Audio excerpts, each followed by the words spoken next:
Christ Triumphant, a devotional of Ellen G. White. March 18. Characters of Jacob and Esau contrasted.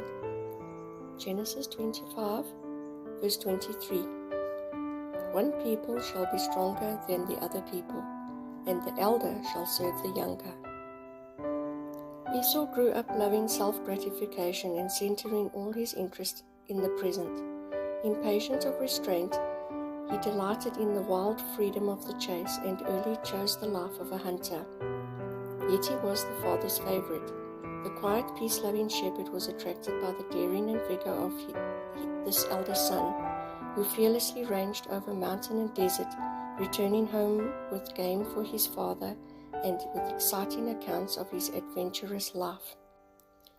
Jacob, thoughtful, diligent, and caretaking, ever thinking more of the future than the present, was content to dwell at home, occupied in the care of the flocks and the tillage of the soil. His patience, perseverance, thrift, and foresight were valued by the mother. His affections were deep and strong, and his gentle, unremitting attentions added far more to her happiness than did the boisterous and occasional kindnesses of Esau. To Rebekah, Jacob was the dearer son. Esau had no love for devotion, no inclination to a religious life. The requirements that accompanied the spiritual birthright were an unwelcome and even hateful restraint to him.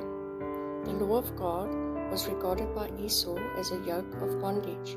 Bent on self-indulgence, he desired nothing so much as liberty to do as he pleased. To him, power and riches, feasting and reveling were happiness. He gloried in the unrestrained freedom of his wild, roving life. Jacob had learned from his mother of the divine invitation that the birthright should fall to him, and he was filled with unspeakable desire for the privileges that it would confer. The spiritual birthright was the object of his longing, to commune with God as did righteous Abram, to offer the sacrifice of atonement for his family, to be the progenitor of the chosen people and of the promised Messiah, and to inherit the immortal possessions embraced in the blessings of the covenant. Here were the privileges and honors that kindled his most ardent desires. He carefully treasured what he had learned from his mother. Day and night the subject occupied his thoughts until it became the absorbing interest of his life. He believed that the promise concerning himself could not be fulfilled so long as Esau retained the rights of the firstborn. He constantly studied to devise some way whereby he might secure the blessing that his brother held so lightly, but that was so precious to himself.